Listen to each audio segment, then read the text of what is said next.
Hi everyone, in this special video I'll be telling you about some commonly used idioms. आपको पता है जब भी आप किसी से बात करते हैं आप बहुत ज्यादा embarrass फील करते हैं बिकॉज हमें पता ही नहीं होता सामने वाला क्या बोल रहा है. Let me tell you these idioms are very important.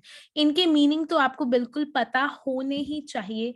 So let me share my screen. देखिए सिर्फ मीनिंग पता होने से कुछ नहीं होता. Main thing is all about implementation. So stay till the end because आपको सारा मैं बताऊंगी आप अपनी डेली लाइफ में इसको कैसे यूज कर सकते हो with some amazing tips by Sivleen Kaur. So let's get started everyone. Commonly used idioms. आज हम करने वाले हैं कुछ कॉमनली यूज्ड इडियम्स जो बहुत बहुत ज्यादा इंपॉर्टेंट है. सो सबसे पहले आपको पता होना चाहिए व्हाई टू लर्न. ये सारे इडियम्स आप क्यों सीख रहे हैं, व्हाट्स द इम्पोर्टेंस. जब तक आपका व्हाई क्लियर नहीं होगा you will not be able to learn it. So let me tell you. First why is to understand the native speakers. मैं आपको बताती हूँ. मैं किसी से बात कर रही थी. I was talking with one of my students. She lives in London and she told me this, sorry, I can't take the session right now because it's raining like cats and dogs. Raining like cats and dogs इसका मतलब होता है बहुत तेज बारिश हो रही है. It's raining like cats and dogs. तो अगर मुझे इसका मतलब नहीं पता होता तो मैं तो उनकी बात समझ ही ना पाती. A lot of native speakers are there. They use a lot of idioms. वो बहुत सारे idioms use करते हैं. That's why आपको भी पता होने चाहिए. This is the first reason.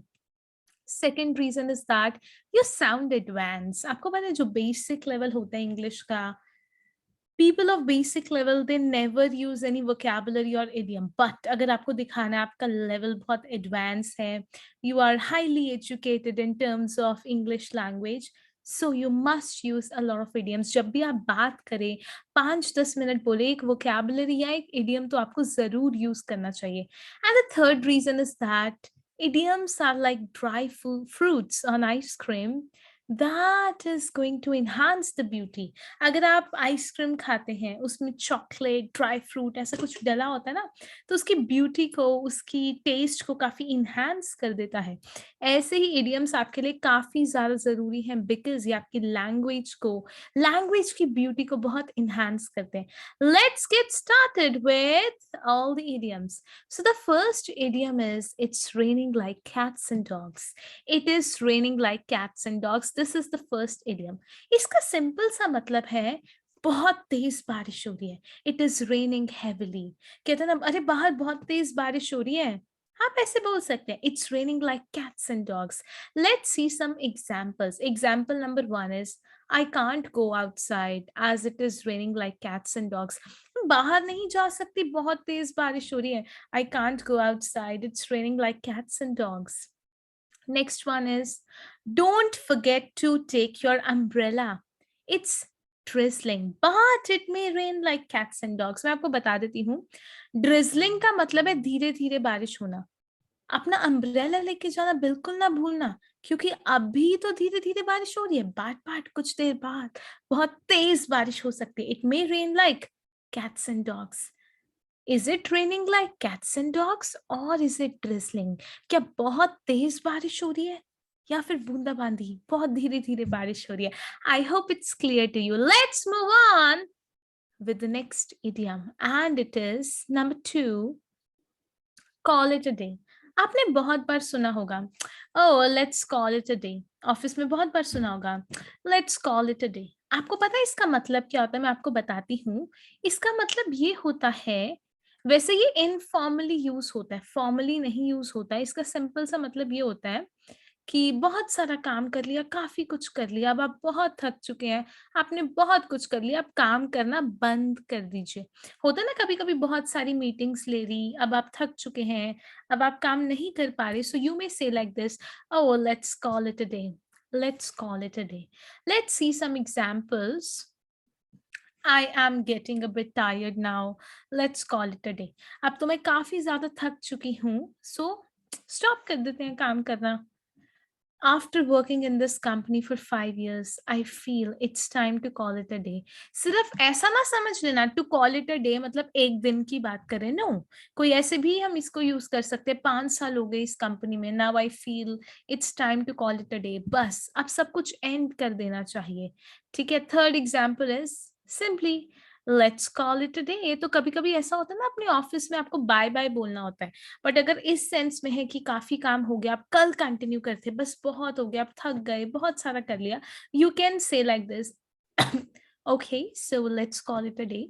अगर मीटिंग में काफी कुछ डिस्कस हो गया, अब आप चाह रहे हैं कि मीटिंग कल हो next, let's call it a day and we'll continue tomorrow. तो आप ऐसे भी यूज कर सकते हैं. Let's move on with the third idiom, and it is under the weather.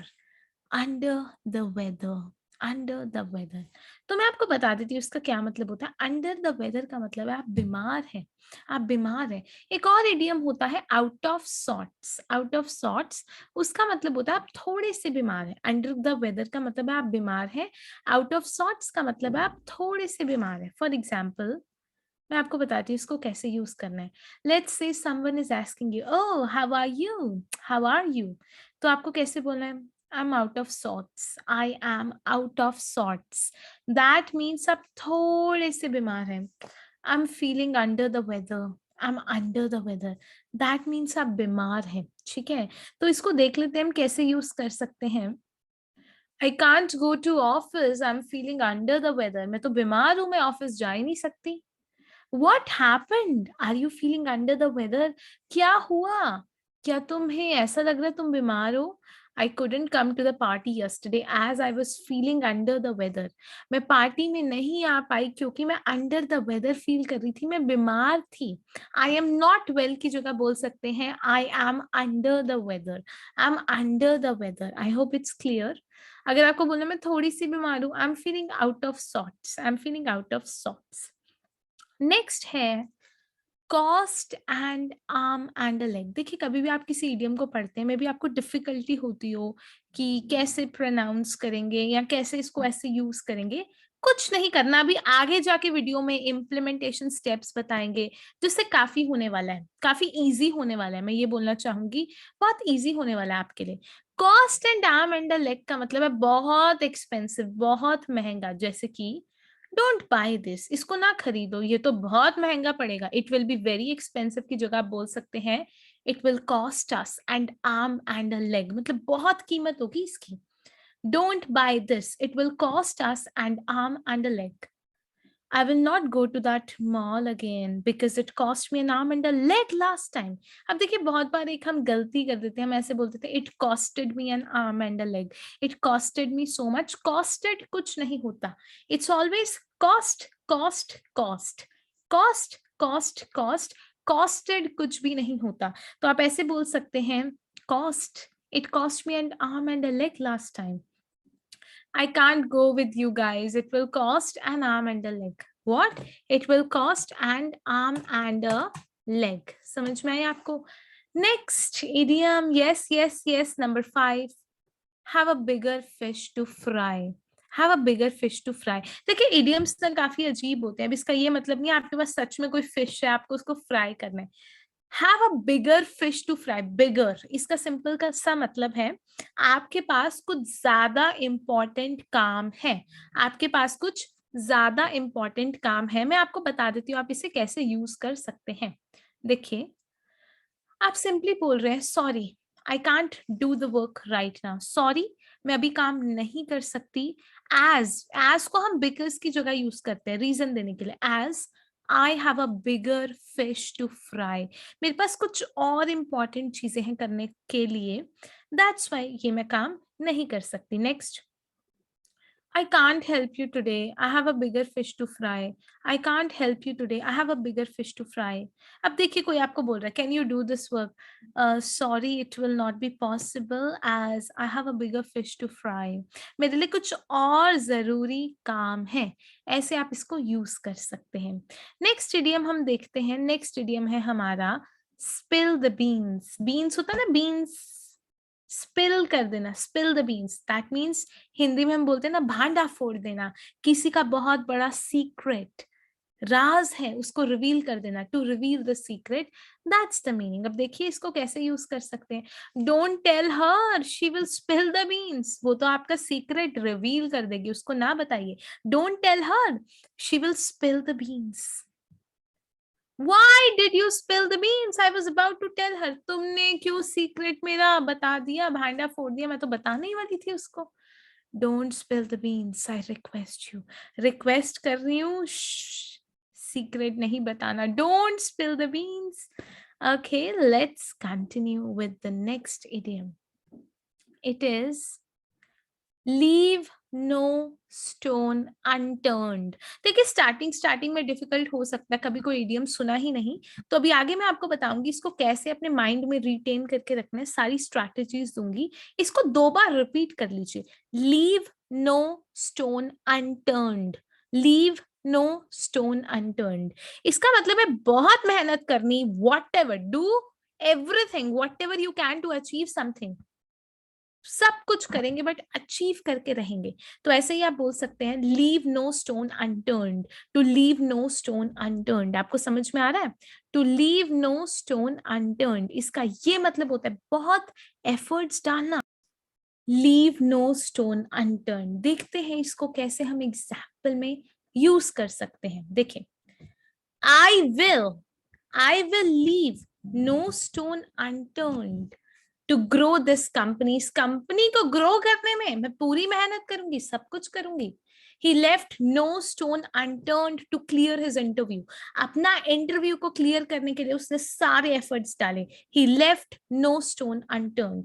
I commit that I will leave no stone unturned. मैं commit करती हूँ, मैं बहुत एफर्ट्स डालने वाली हूँ, right?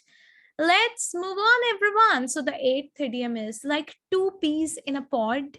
Like 2 peas in a pod.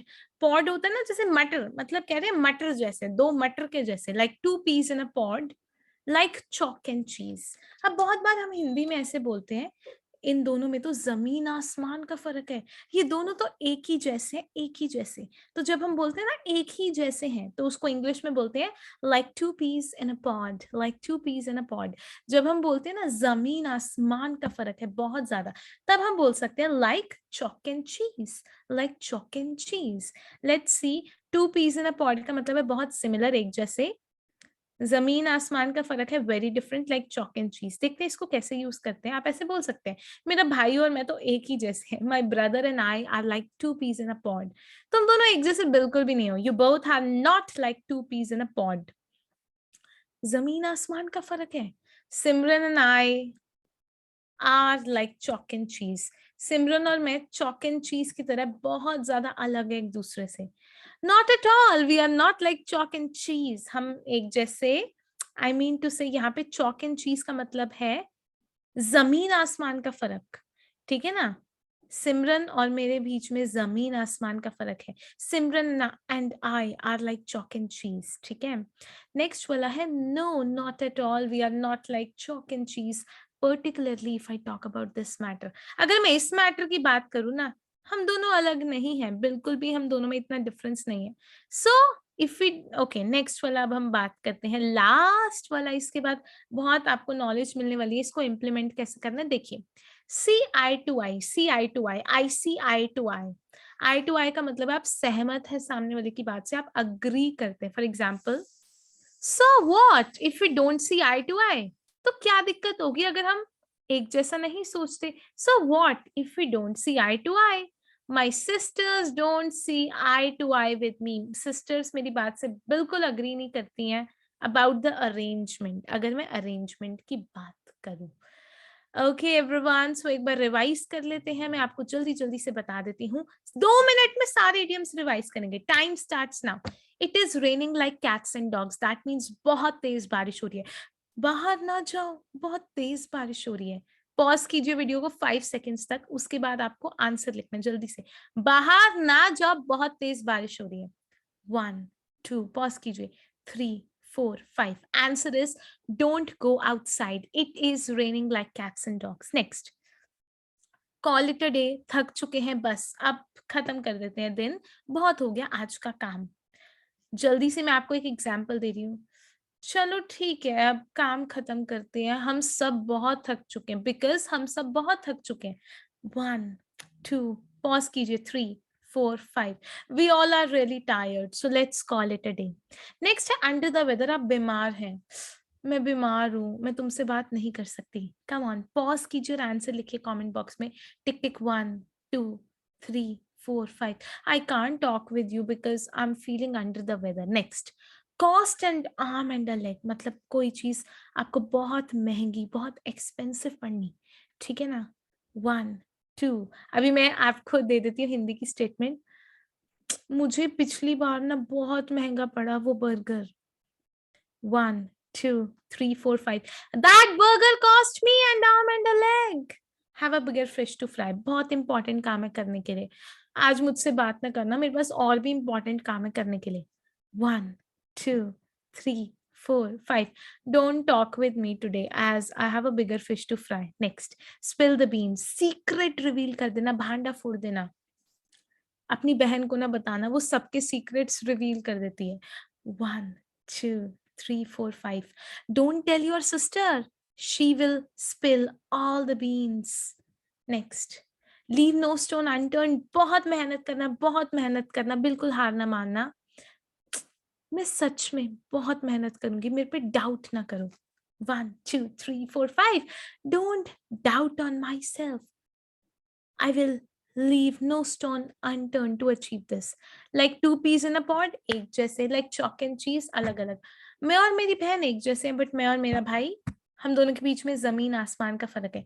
My sister and I are like two peas in a pod, but my brother and I are like chalk and cheese. Last वाला है see eye to eye। आप किसी से agree करते हैं, मैं अपने sir से अग्री करती हूँ। I see eye to eye with my sir. Yes everyone, अब मैं आपको बताना चाहूंगी कैसे आप इसको इम्प्लीमेंट कर सकते हैं। तो मैं आपको बता देती हूँ। देखिए, सबसे पहली चीज जो आपको करनी है, that is read it 3 times। ये बहुत इंपॉर्टेंट है, listen to me very carefully. जब आप कोई भी नया इडियम सीखते हैं, मैं आपको बताती हूँ, बहुत ज्यादा डिफिकल्ट हो जाता है, ठीक है ना। लीव नो स्टोन अनटर्न्ड पढ़ते ही है ना, कितना कॉम्प्लेक्स लगता है, बट हमें उस कॉम्प्लेक्स से सिंपल तक लेके जाना है। कैसे लेके जाएंगे? अगर वो अनकॉमन से कॉमन हो जाए। व्हाट? अनकॉमन से कॉमन हो जाए। अभी इडियम नया नया सीख रहे हो, काफी डिफिकल्ट लग रहा है, बट हमें उसे इजी और पुराना बनाना है। बार बार रीड कीजिए, leave no stone unturned, leave no stone unturned, leave no stone unturned. आप क्या करना है, इसको बड़ा बड़ा लिख लीजिए कहीं वॉल पे, पेपर पे, अपनी आंखों के सामने पेस्ट कर दीजिए। एक अप्रोच को हम इम्प्लीमेंट करेंगे, उसे बोलते हैं ईयर्स, ईयर्स और आईज अप्रोच। ईयर्स और आईज अप्रोच, जो हमें दिखेगा, जो हम बार बार सुनेंगे, वो इजी बन जाता है। सिमिलरली इसको लिख लीजिए कहीं बड़ा बड़ा, लीव नो स्टोन अनटर्न्ड। अपनी वॉइस ऑडियो रिकॉर्ड कीजिए और उसे बार बार सुनिए, ताकि वो इडियम आपके लिए नया सा ना हो, पुराना जैसा हो, आपके सिस्टम में लग जाए, ठीक है ना, माइंड में बहुत कॉमन हो जाए वो। फिर आपको क्या करना है, आपको सैंपल एग्जांपल्स पढ़ने हैं, जैसे under the weather, under the weather, under the weather. I am feeling under the weather, I'm not feeling under the weather, she is feeling under the weather। ऐसे समझ रहे हैं आप? उसके बाद आपको क्या करना है, आपको इसको यूज करना है, इम्प्लीमेंट करना है। अब आप कैसे कैसे कर सकते हैं, मैं आपको थोड़ा सा बता देती हूँ इसको कैसे कैसे यूज कर सकते हैं। बहुत सारे स्टूडेंट्स इसको रिटन फॉर्म में यूज करते हैं। अब जैसे आप किसी की पिक पे कमेंट कर रहे हैं, you know, you both are like each other, you both are like two peas in a pod, you both are like two peas in a pod. किसी की फोटो देखी, दोनों एक जैसे हैं, तो वहां पे कमेंट कर दिया, ठीक है। पहला इंप्लीमेंटेशन होगा, कमेंट कर सकते हैं। फिर आपको इसको कॉन्वर्सेशन में यूज करना है, कभी भी किसी से आप कन्वर्स कर रहे हैं, वहां पे आपको यूज करना है। फॉर एग्जाम्पल, चलो एक कॉन्वर्सेशन डेवलप करते हैं। कल ऑफिस क्यों नहीं आए? नहीं आ पाई, बीमार थी। बता दिया करो जब भी बीमार होते हो। Why did you not come to the office yesterday? Sorry I couldn't come, I was not well, I was feeling under the weather. If you feel under the weather, inform me. कैसे conversation में develop हुआ? नहीं नहीं, वो दोनों कहाँ, उन्हें party में ना बुलाओ, वो तो एक दूसरे से बिल्कुल अलग है, जमीन आसमान का फर्क है बिल्कुल। No, don't call them to the party, they both are like chalk and cheese, don't invite them. देख रहे, कॉन्वर्सेशन में यूज करना। अब आपको किसी पर्सन के बारे में सोचना और सेंटेंस बनाना है। जैसे कि इडियम था लीव नो स्टोन अनटर्न्ड, बहुत मेहनत करूँगा। तो आप अपने बॉस को बोल रहे हैं इस नए प्रोजेक्ट के लिए मैं बहुत मेहनत करने वाला हूँ। अपने बॉस के बारे में सोचा, अब एग्जाम्पल बनाइए। Boss I will leave. अब देखिए थोड़ी-सी डिफिकल्टी हो सकती है, ऐसा आपके साथ होगा, मैं बता देती हूँ। I will leave no stone unturned. थोड़ा-सा आपको बता देती हूँ यहाँ पे कोई नया-नया इडियम होता है ना, 5 बार उसको देखो, 5 बार सुनो, ईयर्स और आइज़ की अप्रोच अगर इम्प्लीमेंट करोगे, कोई दिक्कत नहीं आने वाली। नेक्स्ट है सिचुएशन इन हिंदी। अब हिंदी में काफ़ी ज़्यादा सिचुएशन होती होगी ना, जैसे नहीं, वो दोनों कहाँ, वो तो एक जैसे ही हैं। हिंदी में बात चल रही है बट इंग्लिश इडियम माइंड में आना चाहिए या माउथ पे आना चाहिए। For example yes they both, मतलब हम हिंदी में बात करें घर पे, अरे वो तो बिल्कुल ही एक जैसे, कितने ज़्यादा सिमिलर से लगते हैं बिल्कुल, मतलब मैं बोल सकती हूँ वो दोनों तो ना 2 पीस इन अ पॉड की तरह हैं, वो दोनों तो ना 2 पीस इन अ पॉड की तरह हैं। ऐसे आपको अपनी कन्वर्सेशन में यूज़ करना है ताकि माइंड में आपके बैठ जाए ये सारी चीज़। Okay everyone, I hope this video was really helpful for you. Do let me know in the comment box आप किस टॉपिक पे चाहते हैं मैं वीडियोज़ बनाऊँ। एंड अभी तक की वीडियोस का डू शेयर द फीडबैक, आपको कैसी लग रही है, how is it going, do let me know. Okay then take care everyone, bye bye.